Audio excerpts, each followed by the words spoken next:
الشيطان الرجيم بسم الله الرحمن الرحيم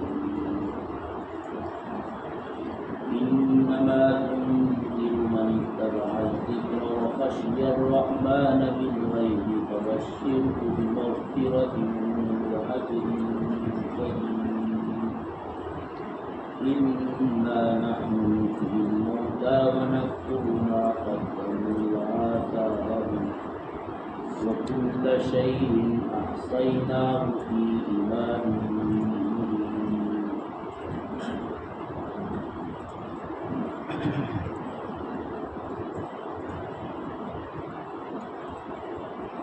آپ انہی لوگوں کو خطرے سے آگاہ کر سکتے ہیں جو نصیحت کو مانے اور رحمان سے بن دیکھے ڈرے. آپ ان کو مغفرت کی اور معزز اجر کی بشارت سنا دیجیے. ہم مردوں کو زندہ کریں گے اور جو کچھ بھی انہوں نے اعمال آگے بھیجے ہیں ہم ان کو لکھ رہے ہیں اور ان کے آثار کو بھی لکھ رہے ہیں، اور ہر چیز کو اللہ تبارک و تعالیٰ نے ایک واضح کتاب میں پہلے ہی لکھ رکھا ہے.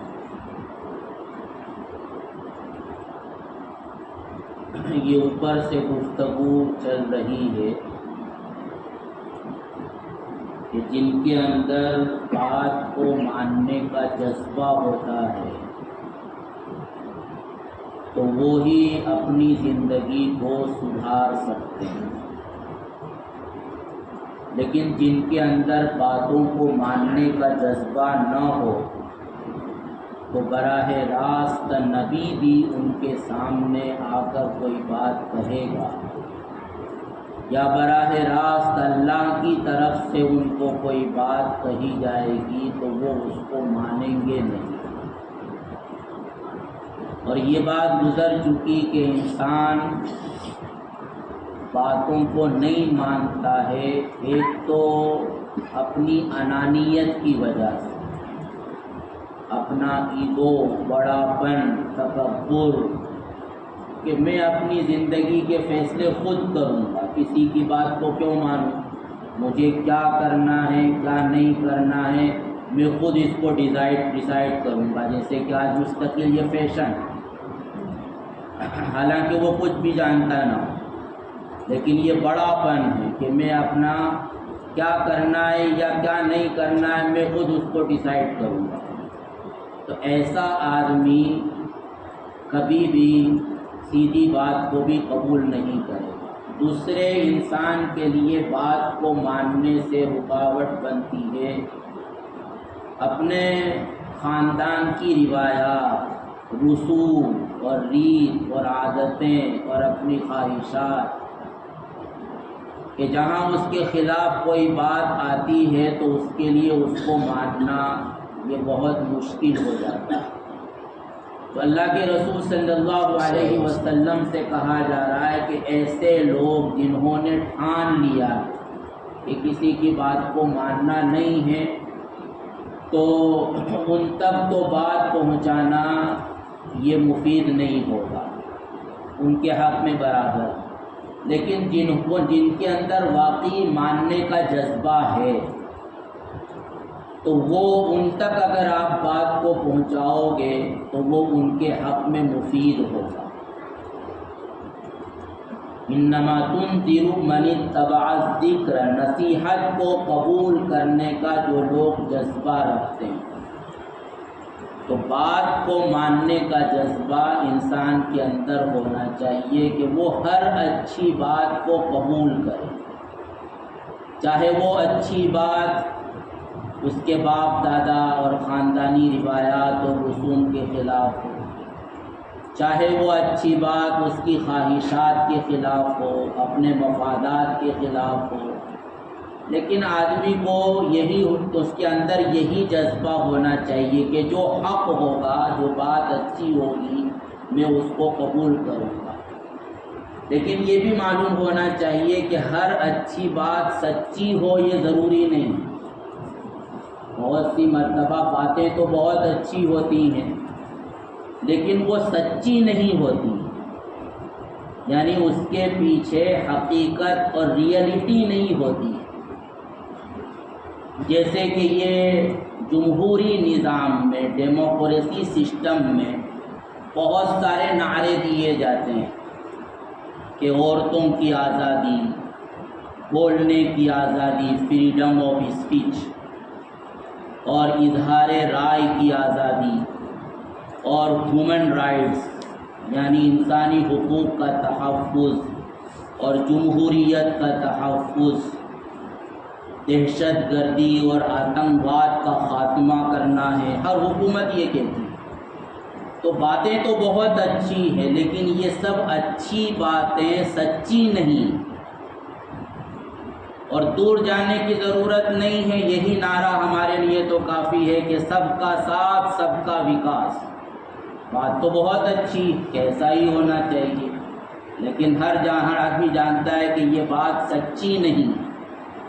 تو شریعت اور دین کے لیے فقط یہ ضروری نہیں ہے کہ کوئی بھی اچھی بات ہو تو ہم اس کو قبول کر لیں، بلکہ ضروری ہے کہ وہ بات اچھی ہونے کے ساتھ ساتھ سچی بھی ہونا چاہیے۔ اور پھر اس کے آگے کہ ہر سچی بات ضروری نہیں ہے کہ وہ قرآن اور حدیث ہو، کیونکہ بہت سی اچھی باتیں براہ راست قرآن میں نہیں ہوتی اور قرآن کے حوالے سے کوئی اس کو بیان کرے تو ہے تو بات سچی لیکن وہ کسی آیت کا ترجمہ نہیں ہے، بات تو سچی لیکن وہ کوئی حدیث نہیں۔ تو اگر قرآن کے حوالے سے کوئی حدیث کے حوالے سے کوئی بات آتی ہے اور ہو سکتا ہے کہ وہ سچی بات ہو، اچھی بات ہو، لیکن ضروری نہیں ہے کہ وہ حدیث بھی ہو یا قرآن کی کوئی آیت بھی ہو۔ تو اسی لیے دین کے معاملے میں، شریعت کے معاملے میں انسان کو محتاط رہنا چاہیے۔ حسن بصری ایک بہت بڑے عالم، فقیہ، بزرگ گزرے ہیں، وہ یہ فرماتے تھے کہ ان ھذا العلم دین فانظروا عمن تأخذون دینکم، کہ یہ جو قرآن اور حدیث کا علم ہے یہ حقیقت میں دین ہے، دین کی باتیں، تو اس لیے تم کو یہ دیکھنا پڑے گا کہ ہم دین کی باتیں کس سے لے رہے ہیں۔ واٹس ایپ سے لے رہے ہیں، یوٹیوب سے لے رہے ہیں، فیس بک پیج سے لے رہے ہیں، اور ٹویٹر پر کوئی پیغام آیا تھا وہاں سے لے رہے ہیں، کوئی ایڈوکیٹ ہے وہ بیان کر رہا ہے، کوئی پروفیسر ہے وہ باتیں بیان کر رہا ہے، کوئی ڈاکٹر ہے وہ بیان کر رہا ہے، اور چاہے وہ قرآن کھول کر بیان کر رہا اور وہ حدیث کی کتاب سامنے رکھ کر انجینئر ہو وہ اس کے حوالے دے کر بات کر رہا، لیکن چونکہ وہ دین کے حوالے سے بات کر رہا ہے تو پہلے ہمیں یہ سوچنا سمجھنا ہوگا کہ کیا واقعی یہ اس کی بات درست ہے یا نہیں ہے۔ اس نے جو ریفرنس دیا ہے، حوالہ دیا ہے کہ فلاں کتاب میں یہ بات لکھی ہوئی ہے، تو وہ ریفرنس صحیح ہے یا نہیں؟ مان لو اگر صحیح بھی ہے تو کیا وہ جو سمجھ رہا ہے وہی اس کی حقیقت ہے یا وہ کچھ اور سمجھ رہا ہو؟ تو آج کے زمانے میں جو دجال کے فتنے کا زمانہ ہے، تو دجال کا فتنہ جو اللہ کے رسول نے فرمایا کہ وہ بہت سخت فتنہ ہوگا، تو اس کی وجہ یہی ہوگی کہ لوگ قرآن اور حدیث کے حوالے ہی سے بات بیان کریں گے لیکن اس کے باوجود لوگوں کو وہ گمراہ کر رہے ہیں۔ تو اس لیے ہر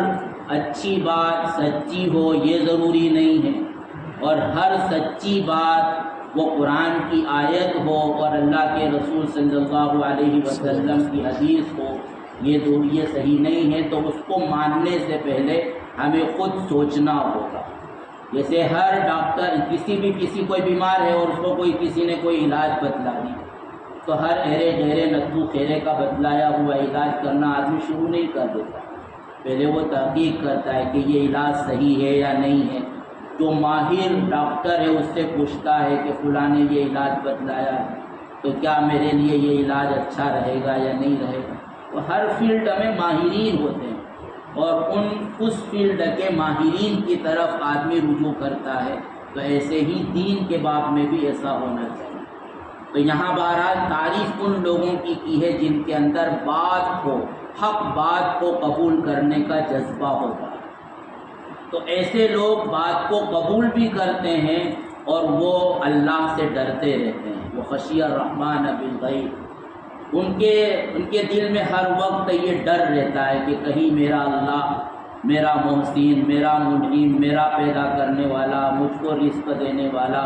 ہر وقت میری حفاظت کرنے والا مجھ سے ناراض نہ ہو جائے، میرا کوئی غلط کام نہ، میرا غلط قدم نہ اٹھ جائے جس کی وجہ سے اس کا غضب نازل ہو جائے. تو ایسے لوگ وہ ہدایت پا لیتے ہیں اور پھر وہ ہدایت پر باقی بھی رہتے ہیں. ایسے لوگوں کو کہا جا رہا ہے کہ آپ ان کو بشارت سنائیے کہ اگر تمہارے اندر واقعی ایسا اچھا اور سچا جذبہ ہے اور اللہ کا ڈر ہے تو یہ چیز اللہ تعالیٰ تمہارے لیے مغفرت کا باعث اس کو بنائیں گے اور اللہ تعالیٰ تمہیں ہر قسم کے اجر سے نوازیں گے. اور یہ اس کا حقیقی فائدہ تم کو مرنے کے بعد پہنچے گا، اور یہ اس وقت ہوگا جب کہ ہم مرنے کے بعد دوبارہ زندہ ہوں گے. اور کوئی یہ نہ سمجھے کہ آدمی مر جاتا ہے تو گل سڑ جاتا ہے اور اس کی ہڈیاں بھی ختم ہو جاتی ہے، مٹی میں مل جاتی ہے، تو اللہ کیسے پیدا کریں گے؟ تو قائم نانفیل موتا، ہم قادر، پہلے کچھ بھی نہیں تھے تم اور ہم نے پیدا کر دیا. تو ایک مرتبہ پیدا کرنے کے بعد دوبارہ پیدا کرنا تو کون سا مشکل؟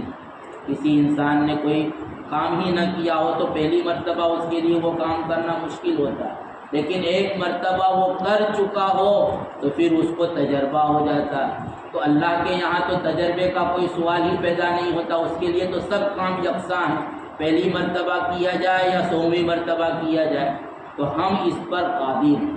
اور رہی یہ بات کہ انسان عمل کرتا ہے تو وہ عمل تو نظر بھی نہیں آتا، ختم ہو جاتا. خود عمل کرنے والے کو بھی یاد نہیں رہتا